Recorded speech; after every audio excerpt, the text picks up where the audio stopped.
Imamat pasal 22. Kudusnya kebaktian korban. Tuhan berfirman kepada Musa, "Katakanlah kepada Harun dan anak-anaknya, supaya mereka berlaku hati-hati terhadap persembahan-persembahan kudus yang dikuduskan orang Israel bagiku, agar jangan mereka melanggar kekudusan namaku yang kudus. Akulah Tuhan.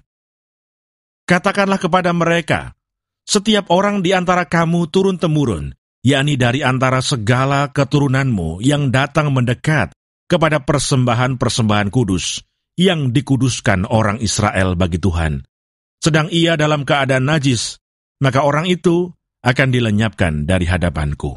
Akulah Tuhan. Seseorang dari keturunan Harun yang sakit kusta, atau yang mengeluarkan lelehan, janganlah memakan persembahan-persembahan kudus sebelum ia menjadi tahir.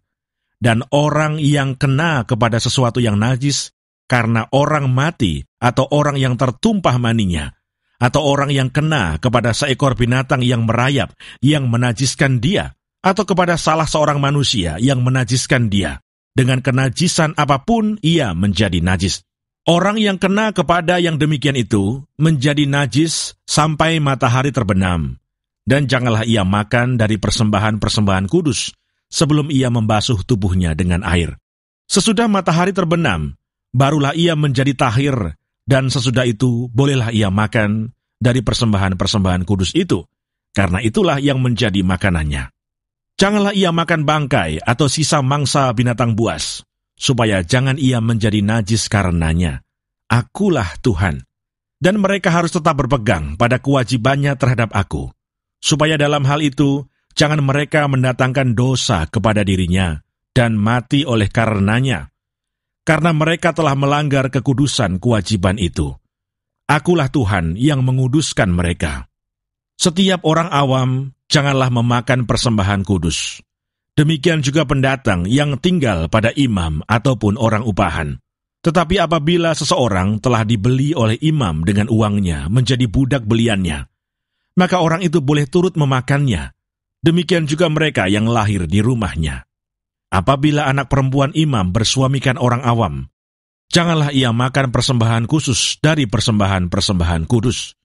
Tetapi apabila perempuan itu menjadi janda atau diceraikan, dan ia tidak mempunyai anak, dan telah kembali ke rumah ayahnya seperti waktu ia masih gadis, maka ia boleh makan dari makanan ayahnya. Tetapi setiap orang awam janganlah memakannya. Apabila seseorang dengan tidak sengaja memakan persembahan kudus, ia harus memberi gantinya kepada imam dengan menambah 1/5. Janganlah pada imam melanggar kekudusan persembahan-persembahan kudus orang Israel yang telah dikhususkan bagi Tuhan. Karena dengan demikian, mereka mendatangkan kepada orang Israel kesalahan yang harus ditebus.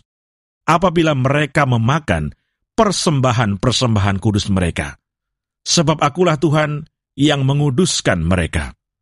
Tuhan berfirman kepada Musa, "Berbicaralah kepada Harun serta anak-anaknya, dan kepada semua orang Israel, dan katakan kepada mereka, siapapun dari umat Israel dan dari orang asing di antara orang Israel yang mempersembahkan persembahannya, baik berupa sesuatu persembahan nasar, maupun berupa sesuatu persembahan sukarela, yang hendak dipersembahkan mereka kepada Tuhan sebagai korban bakaran, maka supaya Tuhan berkenan akan kamu, haruslah persembahan itu tidak bercela dari lembu jantan, domba, atau kambing. Segala yang bercacat badannya, janganlah kamu persembahkan, karena dengan itu Tuhan tidak berkenan akan kamu. Juga apabila seseorang mempersembahkan kepada Tuhan korban keselamatan sebagai pembayar nasar khusus, atau sebagai korban sukarela dari lembu atau kambing domba, maka korban itu haruslah yang tidak bercela, supaya Tuhan berkenan akan dia. Janganlah badannya bercacat sedikit pun. Binatang yang buta atau yang patah tulang, yang luka atau yang berbisul, yang berkedal atau yang berkurap, semuanya itu janganlah kamu persembahkan kepada Tuhan. Dan binatang yang demikian janganlah kamu taruh sebagai korban api-apian bagi Tuhan ke atas mezbah. Tetapi seekor lembu atau domba yang terlalu panjang atau terlalu pendek anggotanya, bolehlah kau persembahkan sebagai korban sukarela. Tetapi sebagai korban nasar, Tuhan tidak akan berkenan akan binatang itu. Tetapi binatang yang buah pelirnya terjepit, ditumbuk, direnggut atau dikerat, janganlah kamu persembahkan kepada Tuhan. Janganlah kamu berbuat demikian di negerimu.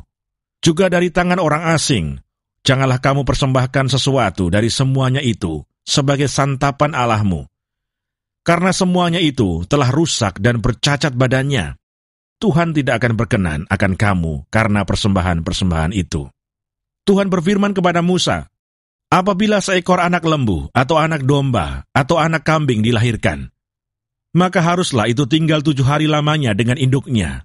Tetapi sejak hari ke-8 dan seterusnya, Tuhan berkenan akan binatang itu kalau dipersembahkan berupa korban api-apian baginya. Seekor lembu atau kambing atau domba, janganlah kamu sembelih bersama dengan anaknya pada 1 hari juga. Dan apabila kamu menyembelih korban syukur bagi Tuhan, kamu harus menyembelihnya sedemikian hingga Tuhan berkenan akan kamu. Pada hari itu juga, korban itu harus dimakan. Janganlah kamu tinggalkan apa-apa daripadanya sampai pagi. Akulah Tuhan. Dengan demikian, kamu harus berpegang pada perintahku dan melakukannya. Akulah Tuhan.